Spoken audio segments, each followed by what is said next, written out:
You are now tuned into the 2-Minute Warning, a live stream community conversation pertaining to social and political issues and how we can collectively resolve them. Powered by the Westside Gazette.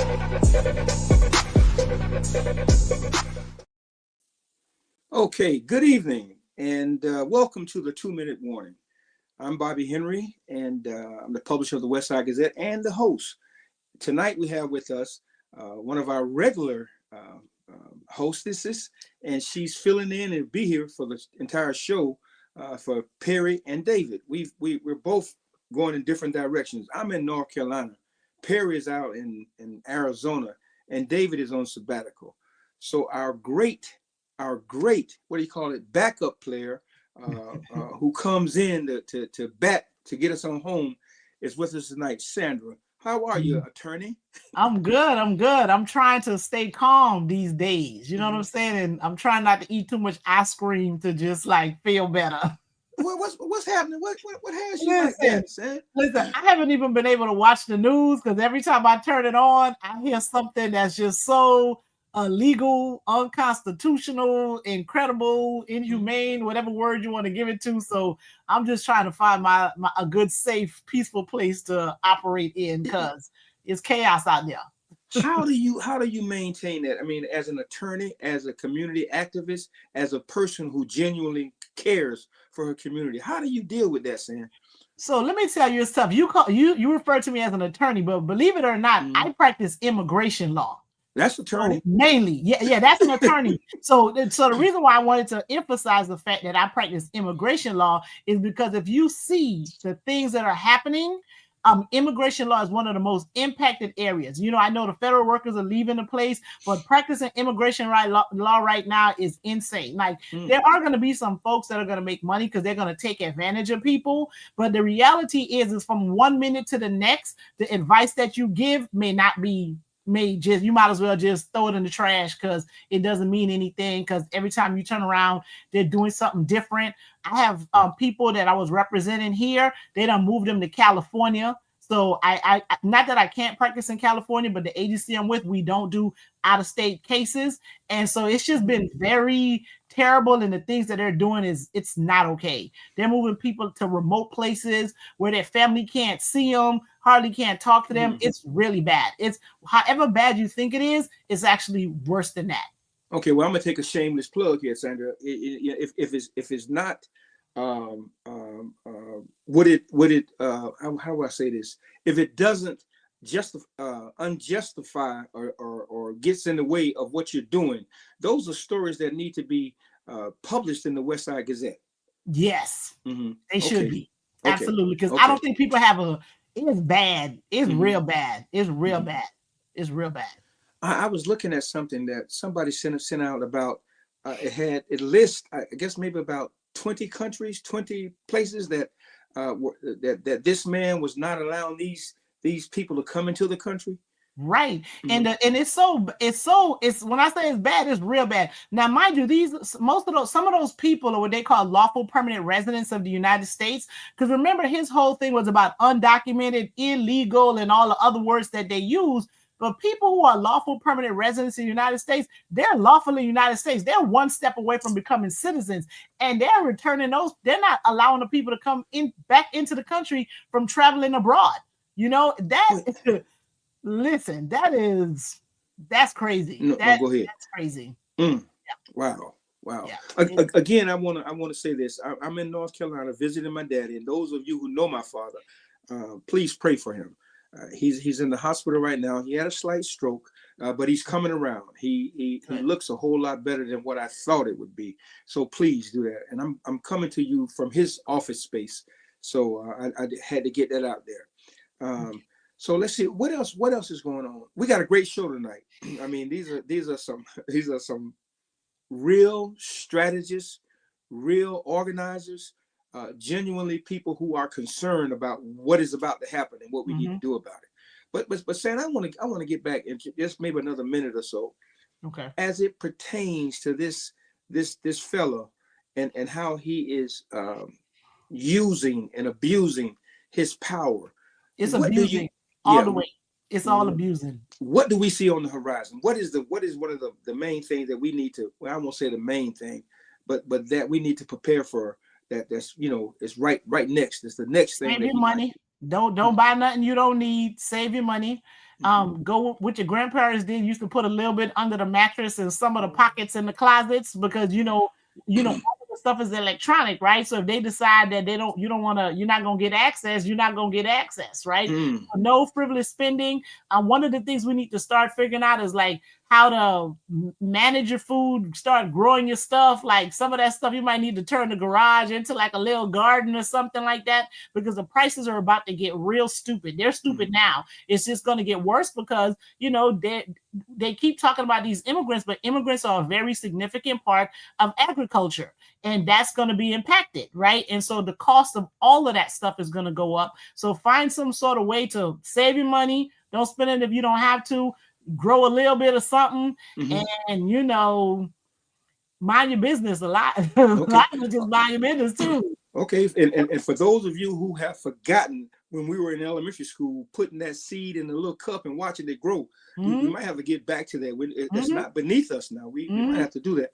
I can't really see on the screen that I'm on. I can't see who has joined us, but I do want to say welcome to all of our viewers, and thank you so very much for joining us. And if you would just and I can't see it. Perhaps the producer can see what's going on, but I can't. And I do apologize for that. I can't see if our coach is with us. Yeah, there's some comments. There's a couple people. Sonia Robinson's on. Okay. Hester Elaine Samuels is on. Of course, Commerce here saying good evening. So we do have some people in the chat. Okay, very good. So is Coach Robinson there? Our world famous coach. Is he there? Is he backstage? Okay, if he's not, then we're gonna move on. Okay, can you bring him on? Let's bring on Coach Robinson. Let's do this sports, get a little bit of sports, so we can get right into the program. What's happening, Coach? Hey, brother-in-law, how are you? I'm well. Hi, Coach. Hello, attorney. How are you? How are you doing? I'm doing fine. You guys get me excited, you know, and I always say what I'm going to talk about pales in comparison, but we'll do it anyway. Bobby, and I wanted to talk quickly about the NCAA tournament and the controversy surrounding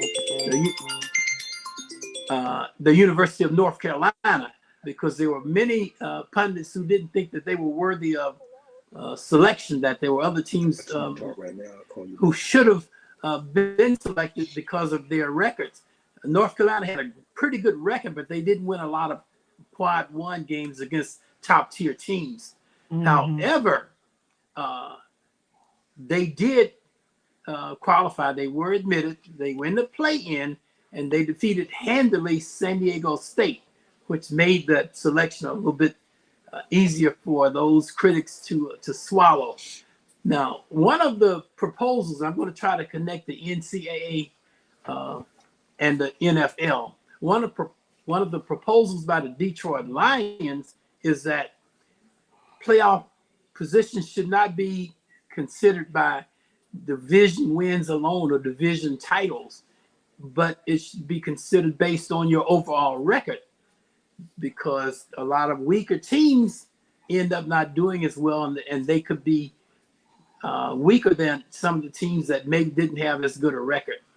Here's the connection with basketball.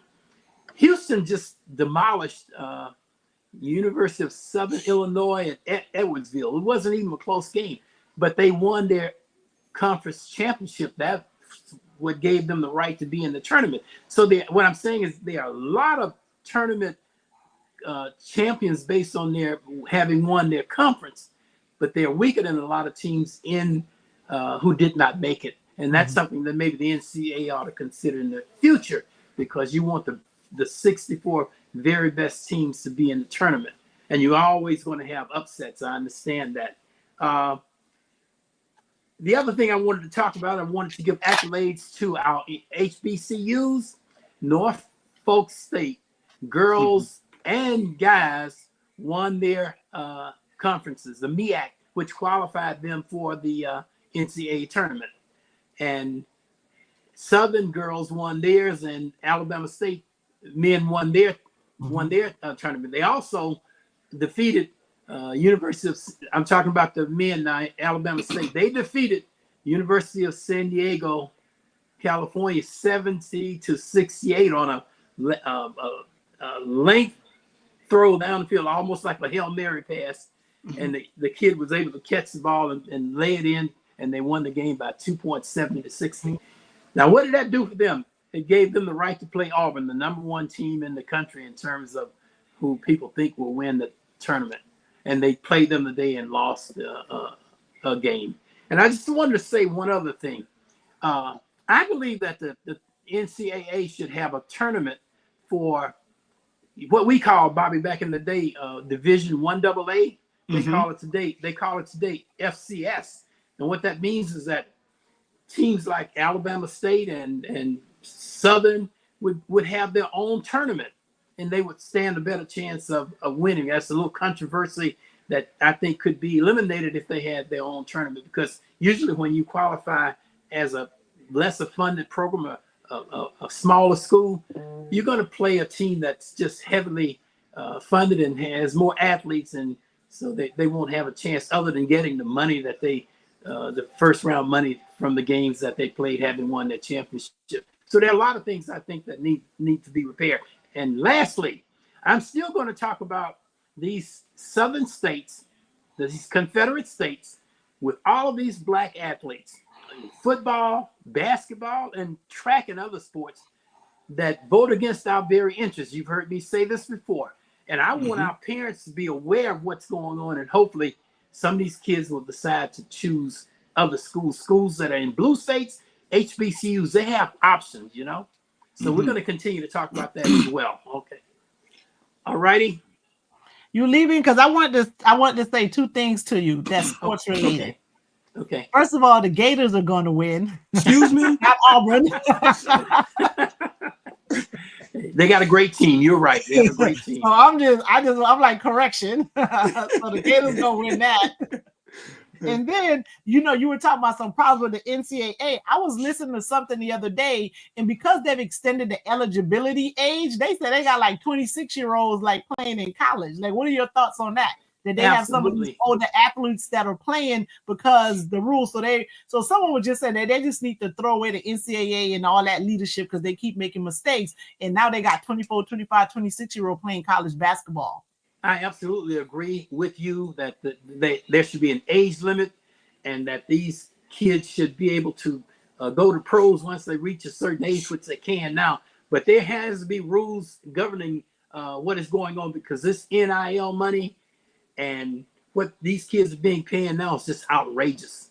And that's another thing we need to talk about, because some of these players are making more than the coaches. Not that they shouldn't, but we're talking about the loss of amateur athletics. That's what we're talking about, and it's really sad. Okay. All righty. Okay. Bobby, I think this is the first time you wanted me to get off. I can see it in your face. I was impressed at Attorney Sandra's question that she was in tune to this. Yeah. So that's what that was. I was shocked. She's awesome. No. I'll be on a guard for you next week. All right, y'all have a good one here. All righty. Thank you, Coach. Very good, very good. Yeah. All right, so let's get right into this. We got a very interesting show and some very serious and interesting people who know what they're talking about.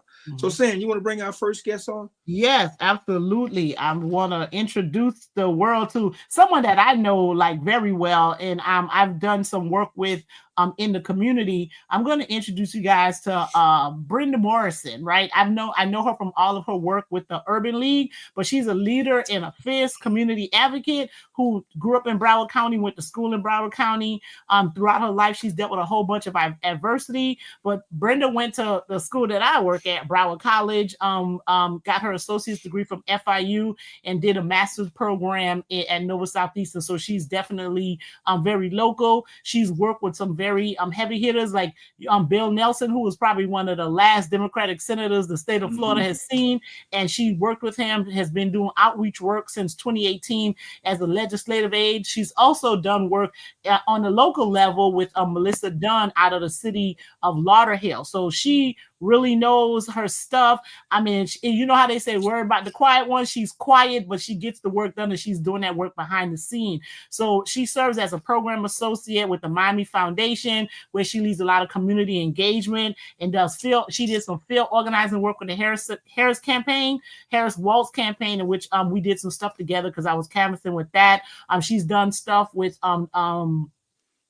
foster relationships with future generation and young professionals. That's a lot of her stuff with the Urban League. And I mean, she's also, one of the things you'll notice is Sister Wears the Natural, right? So she's done a lot of real good work with the Crown Act. And I'm going to stop talking because I'll be talking for another 10 minutes if I keep it up. So we want to introduce you to Brenda Morrison.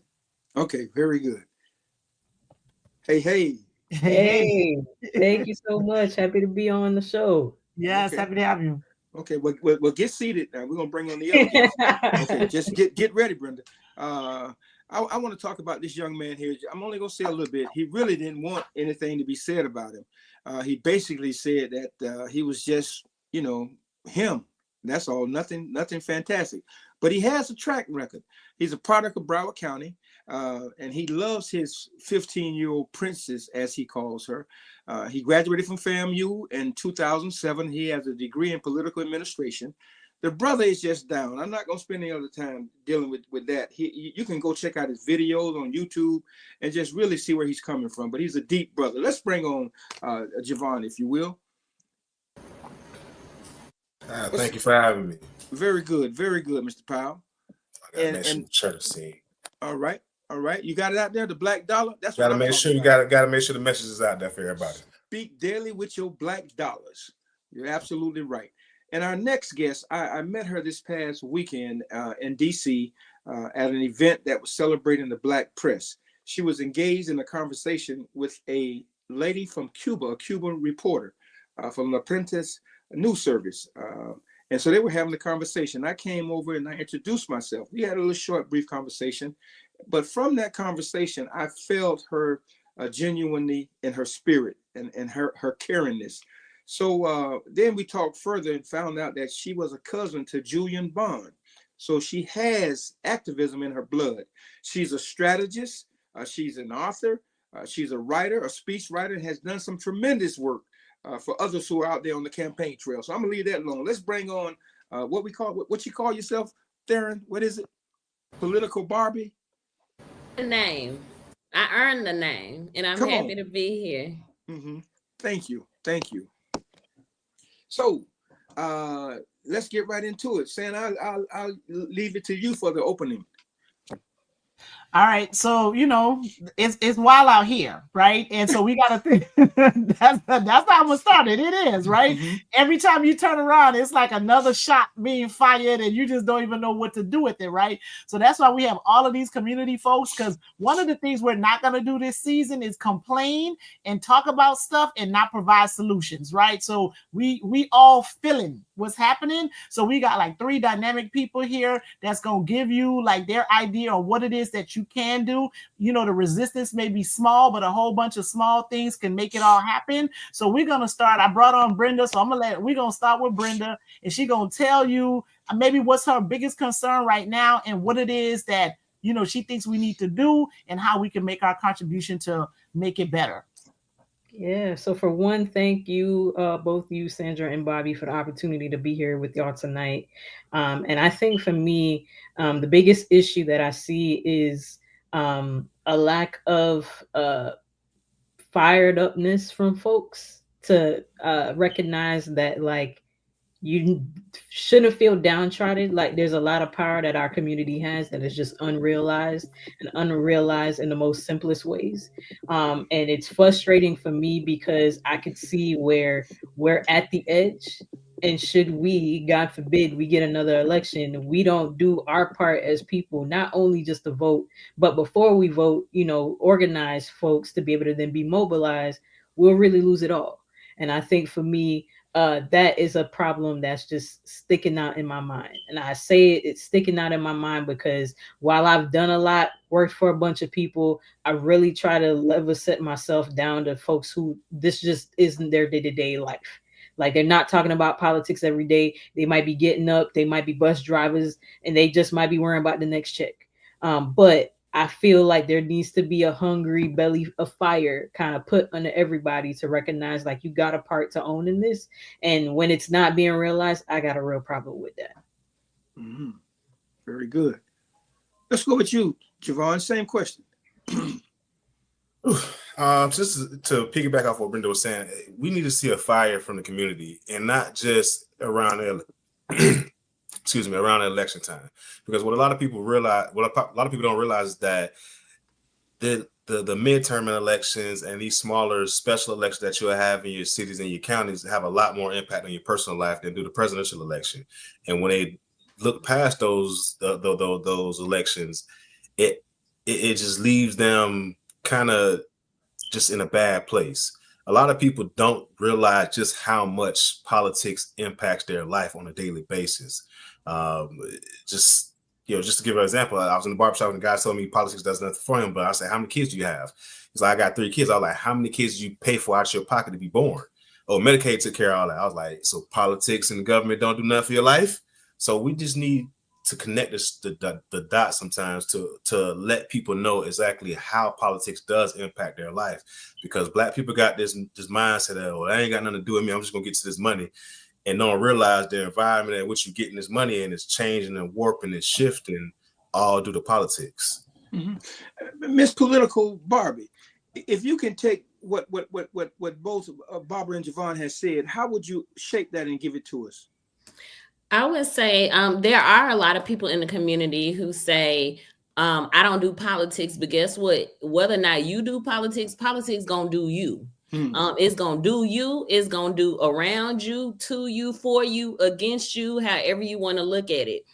All politics are local. The most direct impact is going to be your city council, your county commission, your alderman, a metro government, if you have that, a city mayor, county mayor, whatever that is, because they deal with the funding that is closest to your doorstep. However, I think it's not the community's fault that they're disengaged at this point, because for so long they have been lied to by politicians and public servants alike about what they will do on the campaign trail, and then they get elected, and then the community doesn't see the fruits of that labor, nor do they see the fruits of their own labor, because they're constantly losing money. And so what we have to do as people who are more engaged or really entrenched in politics is be able to say, well, you don't really like politics, but here's your utility bill. Do you know why it goes up? Do you know who decides what those rates are?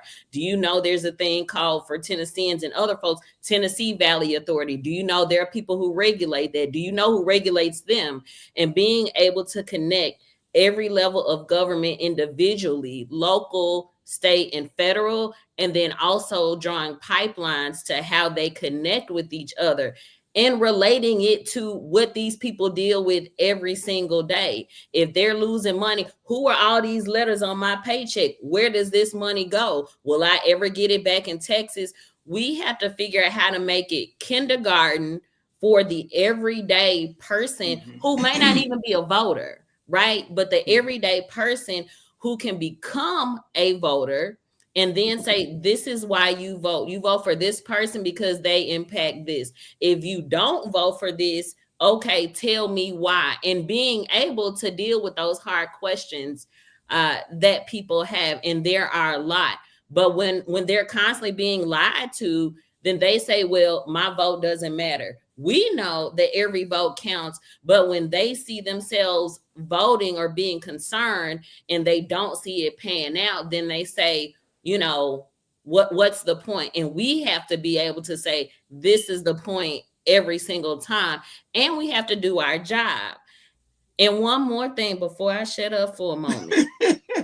Some of our Black organizations that get funding, millions of dollars, I ain't gonna call them out specifically yet, but we got Black organizations that got Black faces and get bankroll, and they not doing the work. And it's evident in these election outcomes, locally, statewide, and federally, because some organizations got millions of dollars to do voter outreach for the last election. And where are we now?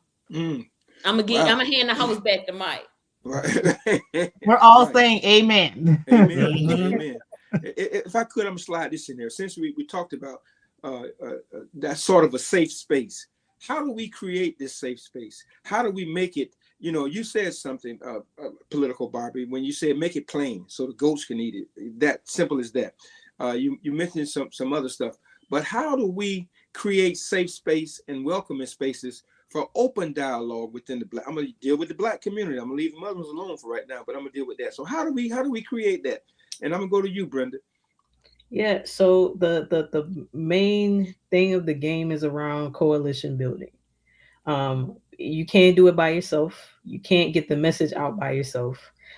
We can see how many factions there are with even within the black community, where you could play the telephone game of, you know, people who are entrenched, and you could try to tell them to them, and by the time it gets to folks even in their just immediate families, the message has already been messed up already. So you need more people, you know, involved. You need like a whole network of folks involved in order to be able to carry around the message in the same way that could be relatable to folks. But I mentioned coalition building in particular because we got to play the long game. We should have been playing the long game a long time ago, and this is a part of the consequence of not doing that. And I say that more so even on the nonpartisan side and on the partisan side as well too. I have spent a lot of years doing nonpartisan organizing, and I, to a certain extent, found it to be a lot more feasible, where you could track, you know, some of the progress. However, there is a lot that on the partisan end, folks need to learn about the long game strategizing. I was very disappointed with even working on a partisan side on the Harris campaign.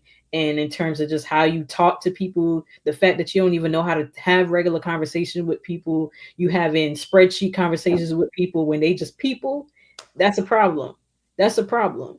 That's a problem. We can't do that. Can't do that. There's no way you're gonna ever be able to have somebody buying to your message, talking to them like they on a spreadsheet, like you're not a human yourself, or you're just supreme more than them because you're working in the space than them. Can't have that type of mentality. Um, but I think wholeheartedly there needs to be a long-term game strategy, partisan, nonpartisan, wherever people fit, but it needs to be done in a coalition building type of space and energy. Any type of network that we have where we are sharing our information, we need to be ensuring that you go ahead and use those spaces to go educate folks.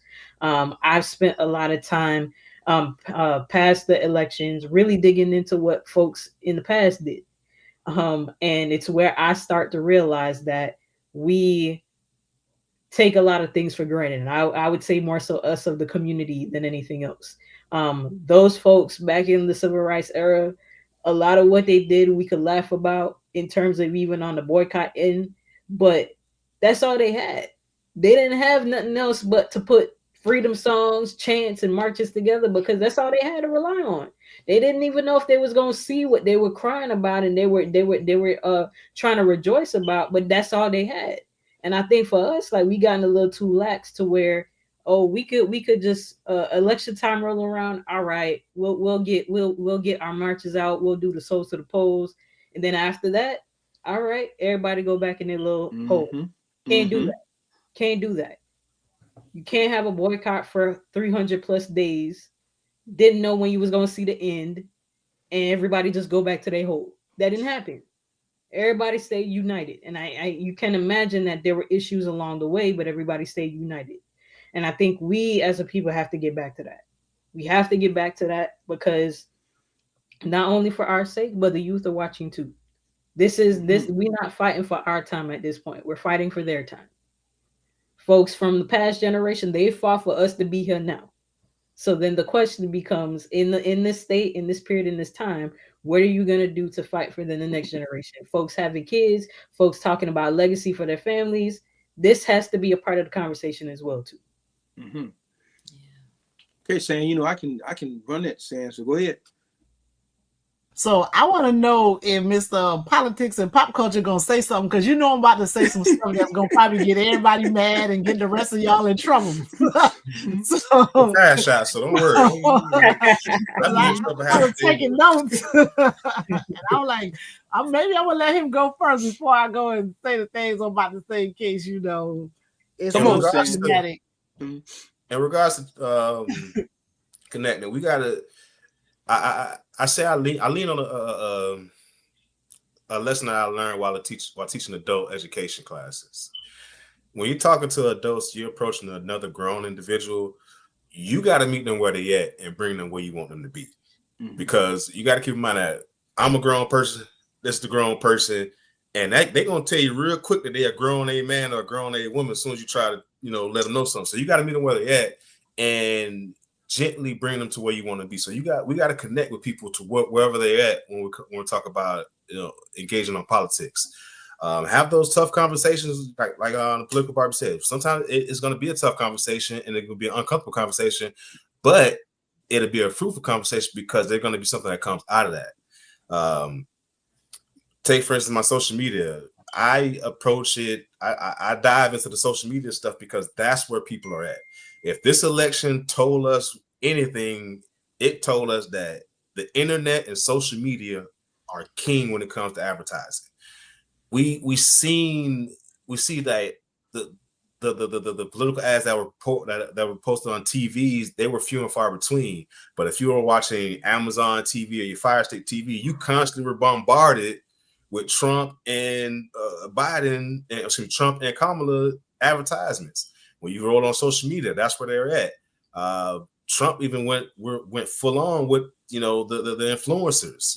They were very useful in this election cycle. So we got to meet people where they're at. And unfortunately, people are on the internet right now. So when we talk about having community forums and engaging people, unfortunately, sometimes people are not. Unfortunately, a lot of times people are not going to show up to those things. But if we are making a presence on social media, like over the election time, when Plies was talking about all the Kamala stuff, that reached so far because people were paying attention to what Plies was saying. People were like I said, this election showed us that when you talk of politics, we just can't rely on our old tool bag. We got to use the internet. We got to use the social media. All right, now I'm in my corner. I'm getting ready to come out, so you better. I know, because I'm getting ready to come out now. And this content, and I know you know, and Mr. Henry, I know you. Powell, we talking, man. Come on, I know we've done. I know you've been a giant in the newspaper community forever, so I know sometimes we get stuck in our. I won't say stuck in our ways, but we get used to our ways. But we got to really look at that internet thing is taking off, and a lot of people are. It's like you're doing a live stream. You're a newspaper king, but you graduated into doing live stream because you understand you understand that you got to shift the change to reach your viewers. Absolutely. And I think we got to do that same thing when it comes to politics, even with the message sometimes, because my delivery is nowhere near the Don Lemon or some of those other talking heads on TV. Is sometimes I have to re-edit stuff because I'm like, nah, you went too far with that. Just nah. And you have no idea how much stuff I edit out because like I want to speak and I want to talk in terms that they're gonna recognize and grasp and get them, but I also want to make sure that I'm not going too far in the messages and lost because I'm talking too crazy. Right. So we got to find that way to connect, because I just post, like sometimes I post a video and it may get 200-300 views, but I posted a video talking about Trump's latest executive order. I got 90,000 views on TikTok. So it's like you got to play with some things sometimes to see, we got to shift. And sometimes we just get stuck in our ways. I want to piggyback on something real quick. So Javon talked about Plies, and I saw every video he put out. What I'm going to say, because I'm going to talk about both parties. What I'm going to say as far as Democrats are concerned, especially in this last election cycle, they failed to acknowledge what was actually resonating with people because it didn't fit in a particular box or mold that they wanted to see. Can you imagine? No shade to Meg Thee Stallion. I like her music. I don't think the campaign trail was the place for her. But imagine if you had given Plies an ad with Kamala, or incorporated something else with him on the campaign trail, or gave him the actual issues and policies that she wanted to enact, but had him deliver it, how much more impactful that would have been on the entire ballot, not just the top of the ticket. But that's what they ignore all along. The biggest thing that happened this past election cycle was Republicans, I'm going to go in reverse. Democrats sold hope, and hope wasn't enough. Republicans, whether we like it or not, they sold solutions. As crazy as they were, they sold solutions. People bought into it because they could see themselves benefiting from that solutions, and Democrats didn't have nothing to go against that. And unless they fix that, they're going to continue to lose, because you can't beat crazy with common sense when the crazy is so far off the guardrails. You got to come with some heat. You can't come over here with some clowns like a little cat. You got to come with some big Mufasa, Aaron Pierre type girl energy on them to get people's attention, maintain the intention, keep them engaged, and then keep moving. Okay, Bobby, let me say something before you get started, because I'm gonna want them to respond to what I'm about to say. Go. So there's a couple things that happen. So this whole thing about Republicans selling solution, Republicans sold lies, okay? And we need to call it what it is. They absolutely sold lies. Ain't not a thing they said was a solution to nothing. All they sold was those people lies, and unfortunately they fell for them, right? And what happened was we have to acknowledge the country that we're living in, right? Because the Democrats were telling them the truth, but they didn't like the messenger. Because when I say them, I'm going to talk about straight up white people right now. Call me what you want, but that's what I'm about to do, right? Yep. They were willing to believe the lies of people. They were willing to believe the lies instead of the truth, because they did not appreciate the messenger that was telling them the truth. They did not want to hear from no black women. They didn't want to hear from nobody black. They just believed the lies. Republicans lied to them up and down, and Democrats were telling them the truth. They're like, yo, they about to do this Project 2025 thing. This what they gonna do. Oh no, what y'all talking about? And what are they doing? We 70 days, they 60 days in, and y'all getting served, and everybody can get it. It's not only a messing with black folks, everybody getting it. Okay, so Republicans sold nothing but lies, and the white folks wouldn't accept the truth because they didn't appreciate the messenger. So let's talk a little bit about because there was something about black people, being propped up and everything like that, right? So black the organizations that receive money that didn't do the right messaging. What happened is, like, these black folks are getting money, but behind the scene is white folks that's telling them what to do. And the problem that we're having is that white people are not ready to accept the truth about who and what they are, right? We keep acting like, oh no, they want to do what's best for the country. No, they want to do what's best for them. And sometimes, regardless of what the policy is, even if that person's a Republican or a Democrat, then white folks know they're going to benefit from it. So they do not care how it's about to impact nobody black. The Hispanics who think they white is finding out that they don't care about how that's affecting you, because all these Venezuelans, they're crying right now because they getting deported. The white dude married to the Peruvian girl, mad that she about to get deported too. So at the end of the day, Republican or Democrat, white people going white people all day, and we need to understand that, right? And so we have all these black faces that's letting these white folks tell them what to do, and the white folks are not accepting the truth about who and what they are and what they care about, okay? Yeah. So that's on that. So I told y'all I was gonna probably start some trouble. And you want me to tell the truth, though. Not ready to face the truth. And once we acknowledge that, we're gonna be a whole lot better, right? Yeah. And so the other thing I was gonna say about, yes, the social media is important, but you can't not go talk to people. Black folks, you got to come talk to me. You need to come say hi to me. You need to give me some pies. You need to do a fish fry. We need to sit around and talk.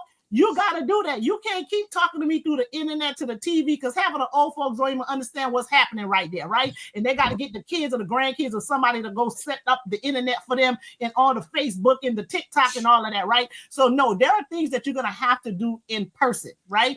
And the thing, and I appreciate Political Barbie's point about that money shouldn't have went to Megan Thee Stallion. That money shouldn't have went to Beyonce. They shouldn't have gave Oprah no $1 million to set up no set or nothing like that, because she ain't need it. She should have just did it for the cause, because $1 million in the community would have gone so far, right? Because you needed to have people like me, like Political Barbie, like Brenda, that's going into the community speaking, right? And the other thing, I know Brenda probably got some of this frustration because she was with the Harris campaign, and there was certain things you couldn't say.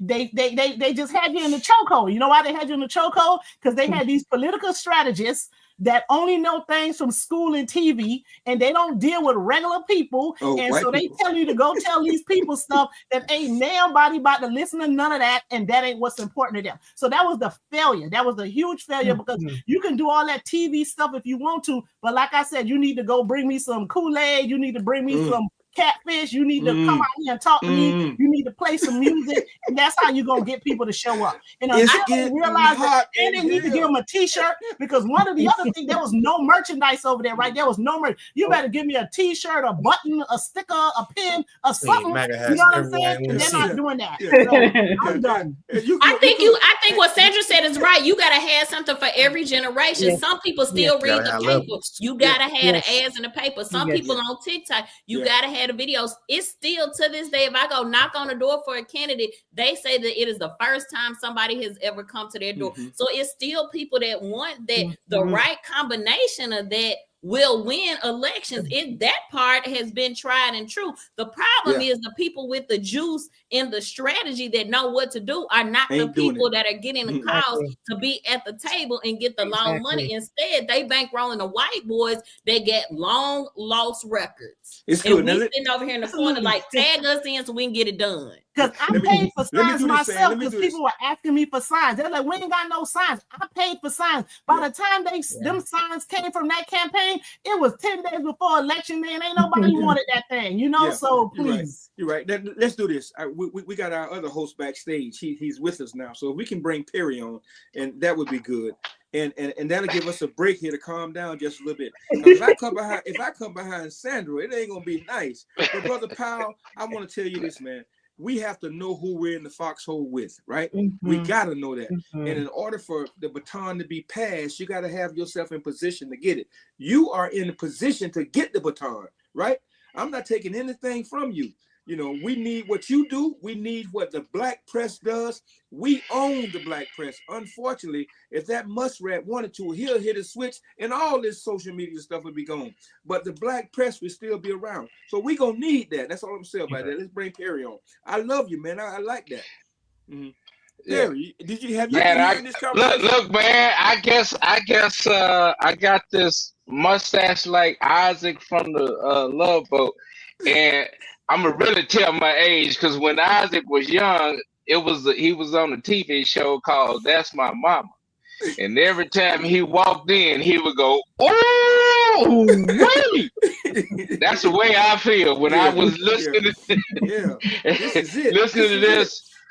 Right, but and I have enjoyed the conversation. But I do want to drop in this one little tidbit, because you know I'm gonna bring the data into this conversation. We done brought in the emotion, we done brought in the socio-political and every other part. Let me bring some data to you. How many of you would say that local election, what percentage of local cities would you say hold their local elections outside of November? My city does. We do odd year elections. At least 60 to 70%. Yep. Actually, it's 80%. Special elections and all that stuff. 80%. 80% of U.S. local elections are held outside of November, while the numbers show that cities who do hold their local elections in November, during the presidential election, they have a 40% turnout. Increase. During the midterm, they have upwards of a 30%. Yeah. Guess what the percentage is when you hold it outside of November? 15. 5%. Less than 10. Yeah. A little bit over 15%. Oh. And here is the real. If you go, okay, well, I see that. Here's the thing: 85% of our cities are being run by local elected officials that were elected by a little bit over 10% of the voting population. And most of those people are over 50. And me being over 50, I got to take that at heart, because there's this thing called reflective leadership, that local governments reflect the government body more so, but it's now becoming a national trend that our leadership now looks like the voting population. And because we don't know jack about voters, I'm a data person. I didn't been around elections for years, and especially our African American campaigns. Very little data. Come on, Miss Political Barbie. And if they do have some data, they protect it, because they know that that's where their little part is. And I heard someone talk about how money was spent in other places, because you have to understand, white folk don't really know black folk. They just know the black folk that they know.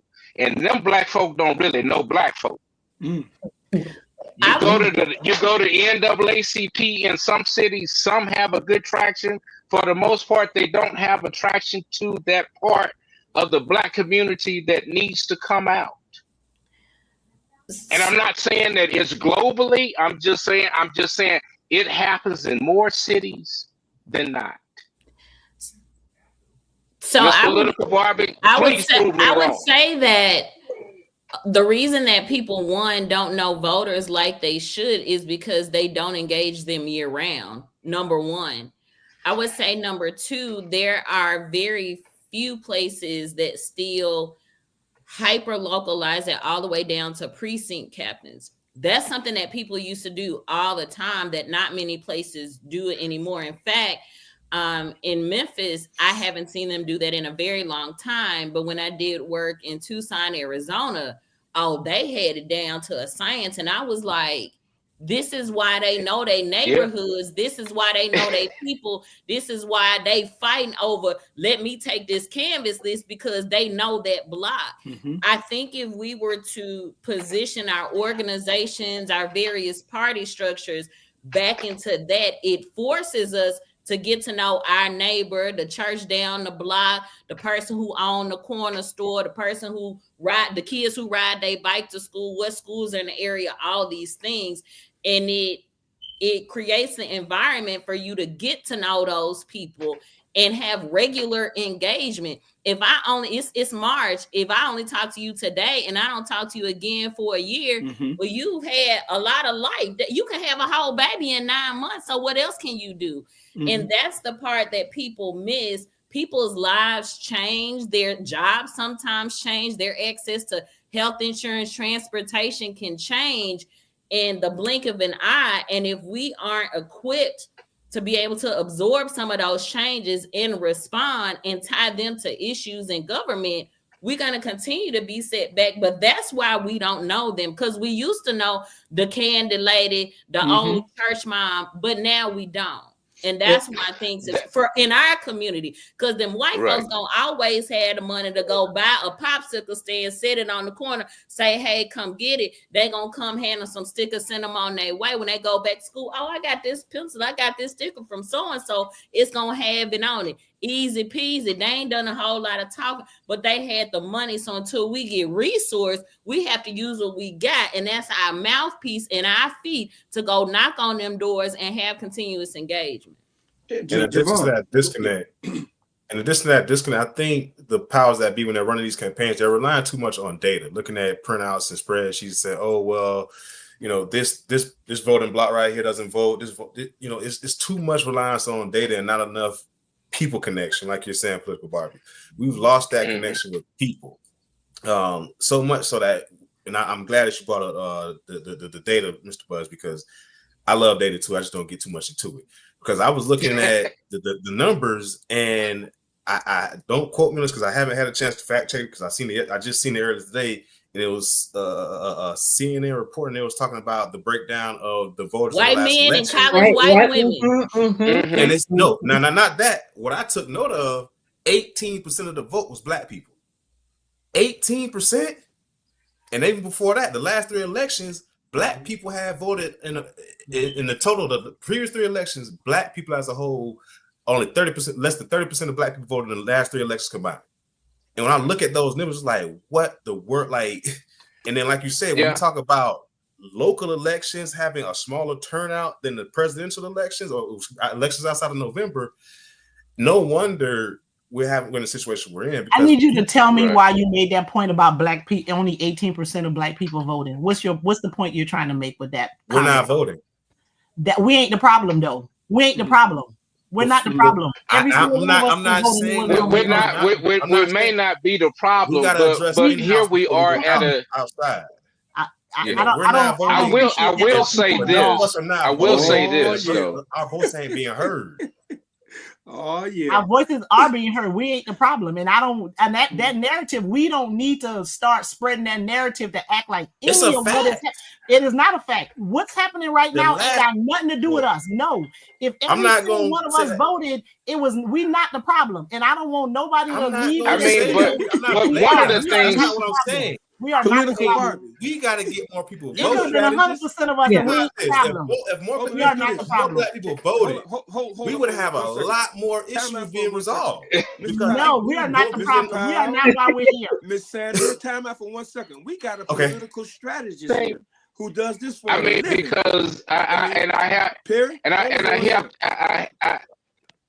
hold it for 1 second. Let's do this. We got a political strategist here. A person that does this for a living and has done it for several campaigns. And I understand that, Bobby, but we're not about to take no blame. No, let's just see what she says. I mean, I'm with you. I don't want no blame. Let's just see what she says. I'm not trying to blame us for that. Let's just see what she says. Mm-hmm. So, historically, we don't turn out like we're supposed to. Black people don't turn out like we're supposed to. This last election cycle was different, which is why you have things like the 92% and that being a whole movement on itself, because Black folks this time stepped up and did what they were supposed to do. But historically, when we look at turnout numbers with white folks, males, women, compared to Black folks, Black people don't turn out. If they do, they don't vote the entire ballot. They go in there to press the button for the one person that came to their house or the one name that they saw on a sign. And so there's drop off. That drop off kills us because sometimes we only get one person in there or we lose by small margins because of that drop off.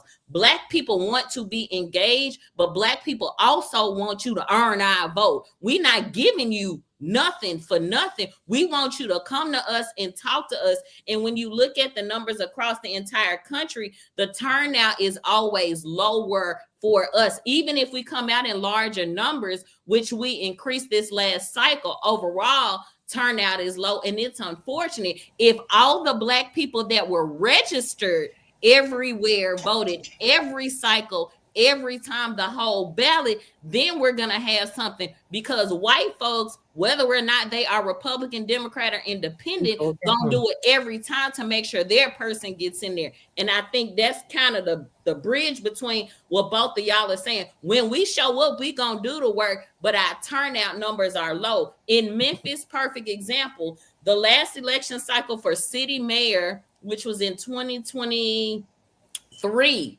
a black man won in a crowded race. It was like 8 to 10 people in it. He won. The city of Memphis had 620,000 people, give or take. 21% of the vote is what this man won by. And he's black and between 40 and 45. That's low. He won not from us, but with white people. That's the only reason he won. So we have to study each election, each county, each ballot, and see what the demo is of black people, where that turnout is low, and who they actually voted for. And we have to actually have conversation. Who did you vote for and why? What was it about them? What made you get out and vote? Because you can do all the souls to the polls. You can get them all the Uber Eats gift cards.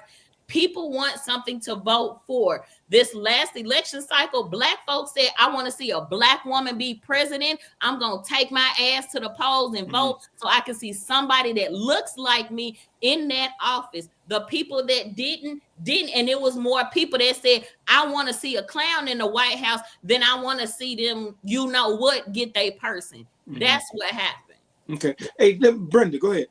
Yeah, I just wanted to say, I think something that is also missing is the strategy that Political Barbie is talking about in terms around the looking at the voter turnout, but there's also the people aspect too.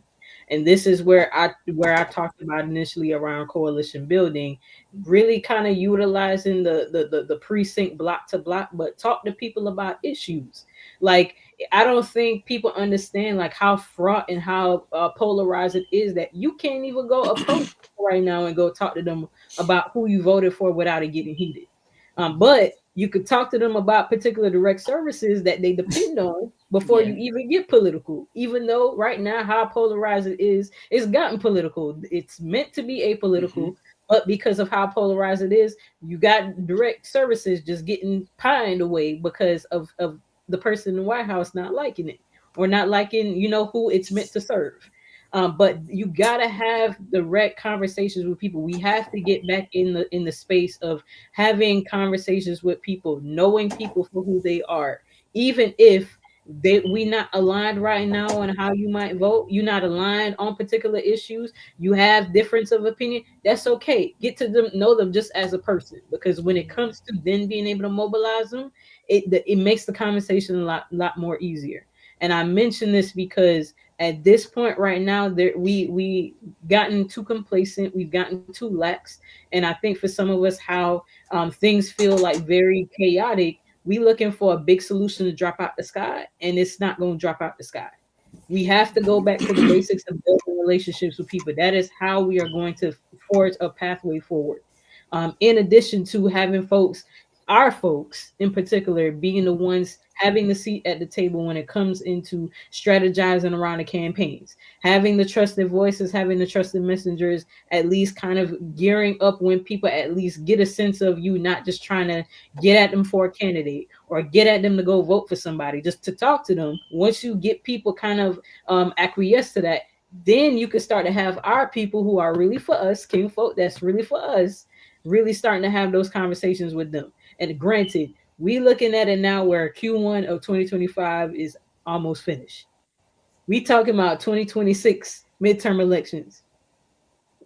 It's a lot in my head that's like, where is the strategy going to make things happen? Like, why are we not like doing that organizing work right now? Why are we not talking about, and that it's going to take not having online conversations. Like, that strategy ain't going to be online. Nope. You have to go meet people. It's going to include difficult conversations, but I'm just trying to let people know, like, this is how we force a pathway forward. Everybody looking for a big solution to drop out the sky. We seeing everything being chaotic every day, but we got to have a day one that starts, and we got to continue it, because in my mind, 2026 is right around the corner. There's so much to think about in terms of which party is going to put up which particular person. Going down from federal, state, and local, like who's the next person to step in. And then if you're not doing the person to person contact, then you're going to find yourself in the same cycle over and over again, where we don't have the turnout. We got somebody who's propped up that ain't for the people, that will do the lip service, but not about the action that they're really talking about on the campaign promises. We're going to find ourselves in this cycle if we don't commit to making these relational connections and being committed to building it, even when it don't feel good, even when it feel boring, even when it feel like you ain't got no progress. You still got to build on it. You still have to build on it. Yeah. And to that, Brenda, and I want to bring our attention that we're at the top of the hour. Now, this whole panel got to come back. We got to come back and finish this conversation. This is only the tip of it. It got started. We were breaking ground. And when you break ground, stuff happens. So we got to come back and finish that. And I do want to say this to the point that you were making about the need for us to reach out. I just got back from Selma, Alabama, one of the poorest places in the country. And some of the stuff, if we can fix Selma, Alabama, we can fix the problems of America. And I'm saying that there was a district, a redlining district, where they gerrymandered, and they always kept it so black folk couldn't get in. Where these particular people, black, white, Jewish, LGBTQ, they came together, converted this red line district to where the first black woman, Congresswoman Sewell, I think, and I may be saying her name wrong, and I do apologize if I am. Terry Sewell. Yeah, Terry Sewell. They went out door to door, no money, just using their feet and their mouths to touch people, finding those people who you said something about finding that niche that we the thing that we need to live.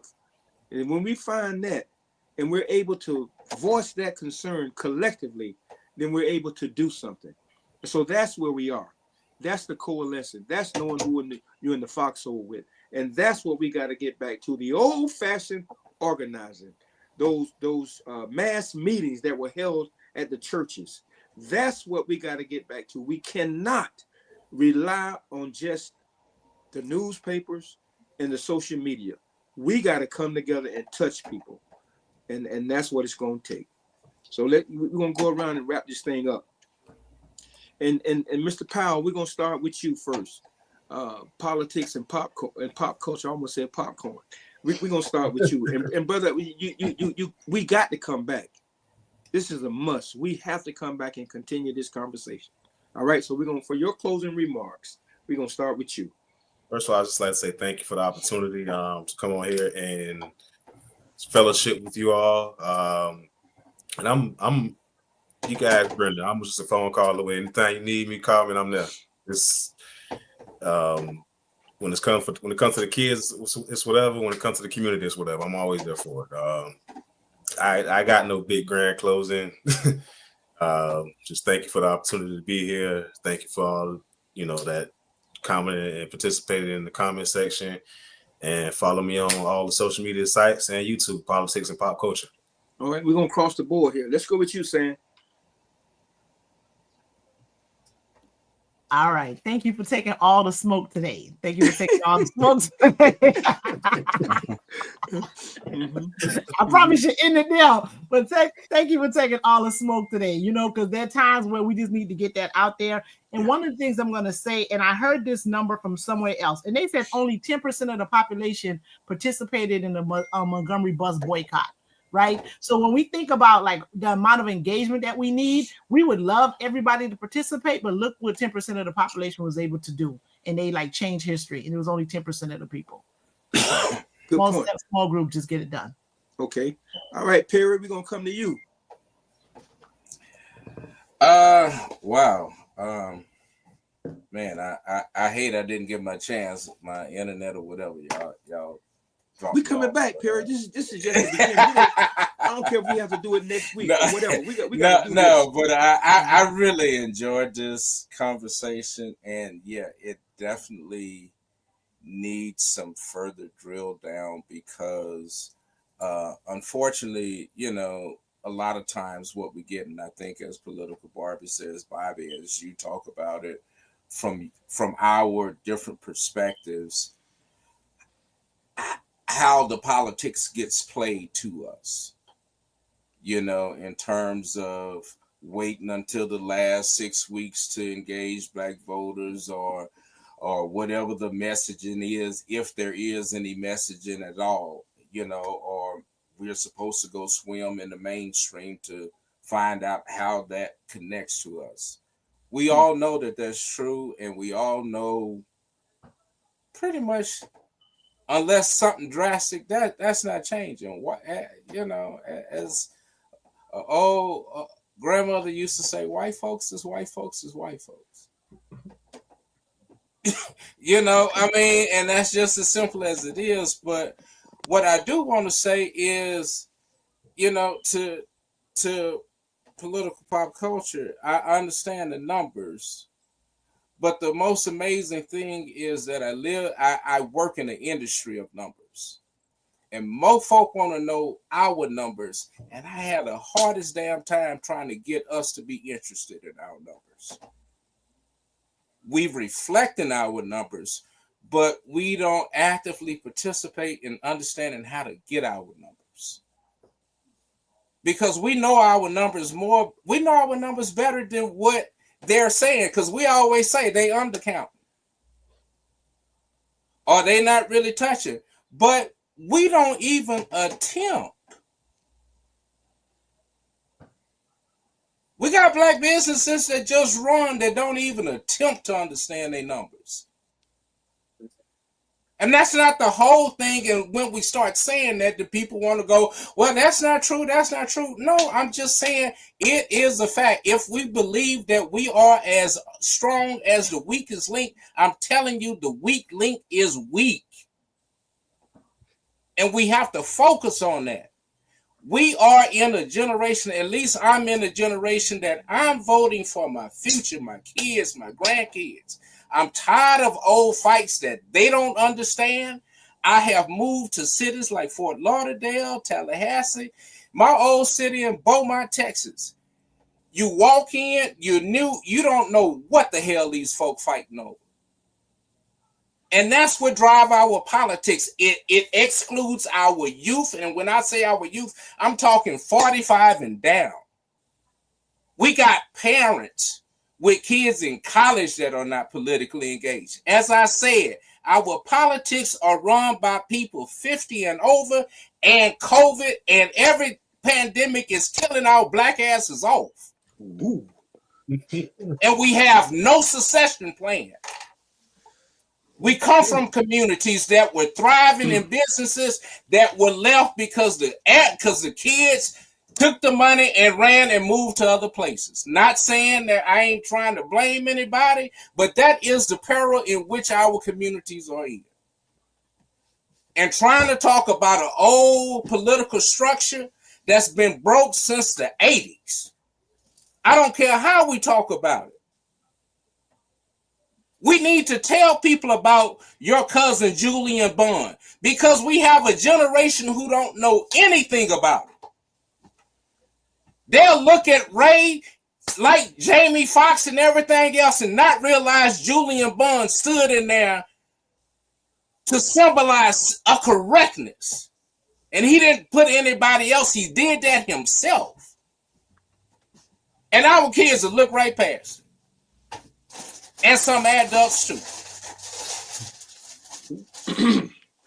Okay. I'm gonna leave it at that. Yeah, we got to get back together. Yeah, we coming back. We're coming back. Okay, Brenda.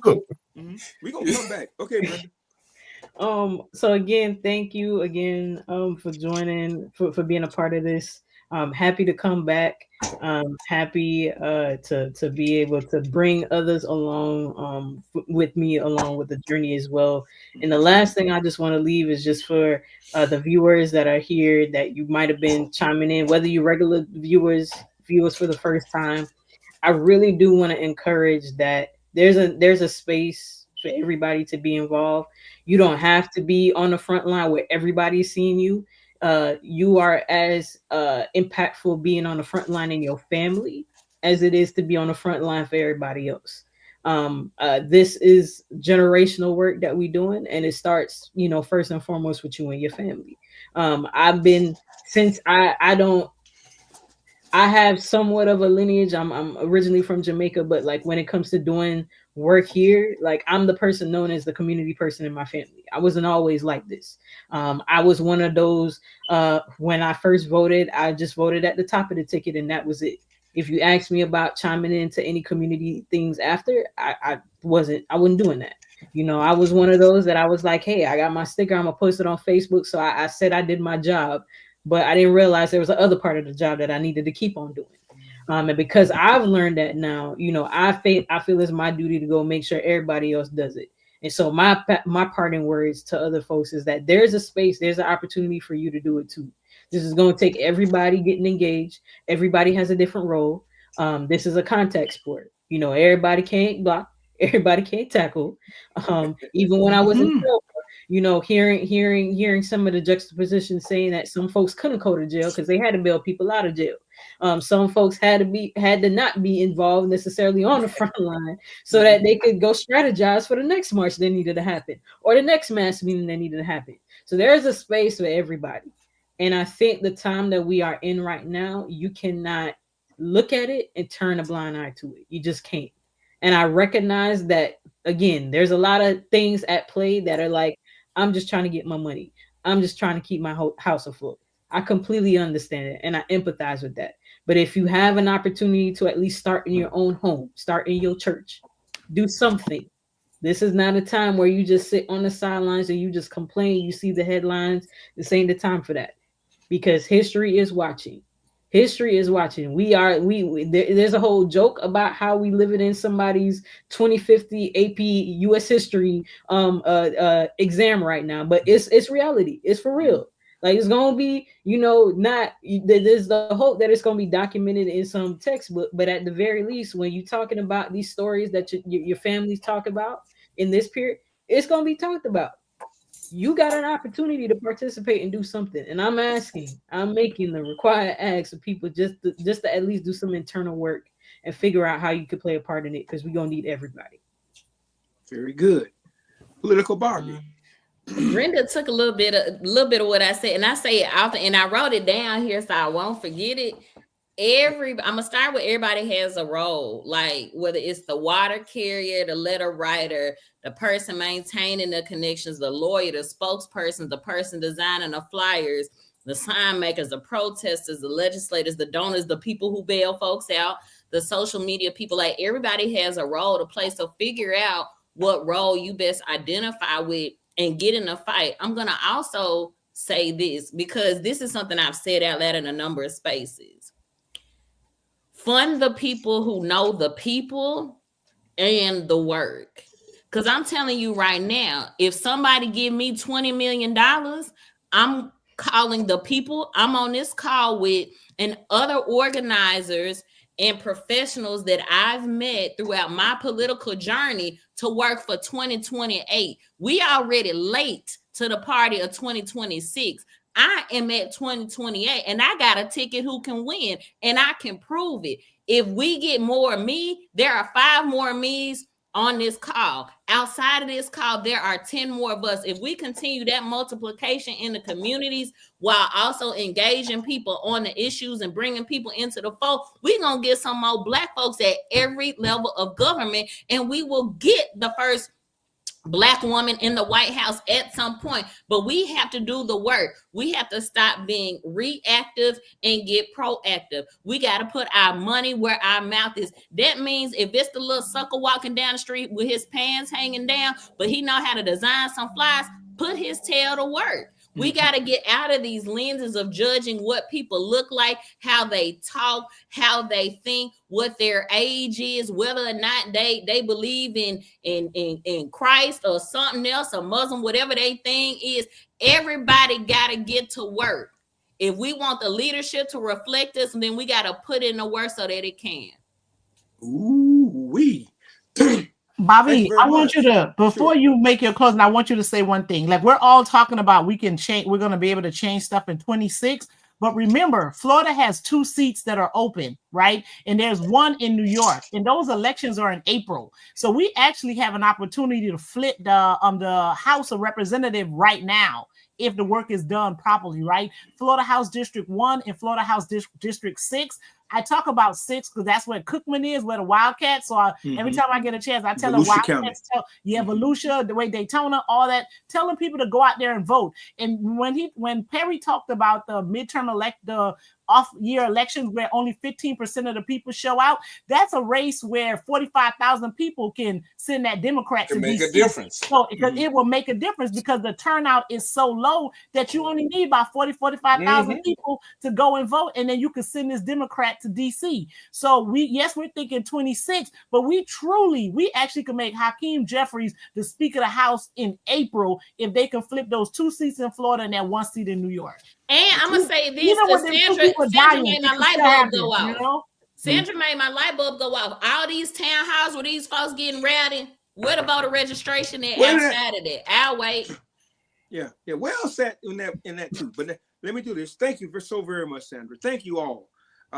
This has been enlightening. Like I said, this is what we need. This is the impetus of what we need. This is the mass meeting. This is where it starts from. I've heard the word of organizing. I've heard that word, but I didn't really feel it, didn't want it to accept it until I came back from Selma, Alabama. And I'm saying that seriously. It touched my heart to be in this place where Negroes were fighting to get to the front of the line to march across the bridge. And when John Lewis and them was doing it, their ass was in the back. They didn't fight to come up. They fought to go back. So what that said to me is that, Bobby, you do all this talking. Now let's see what you can do. See if you can come home and organize. See if you can have a mass meeting. See if you can get people to believe in that. See if you can get people to understand that it is us that will make the difference. Brenda, you said something when you talked about a team sport. I've always said that team is spelled with 2 M's. Together, each can accomplish much more. Collectively, we can't do it by ourselves. Now, this is what I wrote down so I can do the right thing and close it out. Thank you all. I love you. And then a doggone thing you can do about it. But as we wrap up this powerful discussion, let's remember that community conversations are just the beginning. The real change happens when we take what we've shared here and turn it into action. Each of us has a role to play, whether it's organizing, advocating, educating, or simply showing up. Our collective power has shaped history, and it will continue to shape our future. Let's commit to keeping this dialogue going, holding each other accountable, and working together to build a stronger, more empowered Black communities we all deserve. Thank you for your time, your voices, and your dedication to the movement. Thank you so very much, and God bless you all. And young Javon Powell, we're going to do this thing, bro. I got your back. Thank you. Thank you. And good night, all.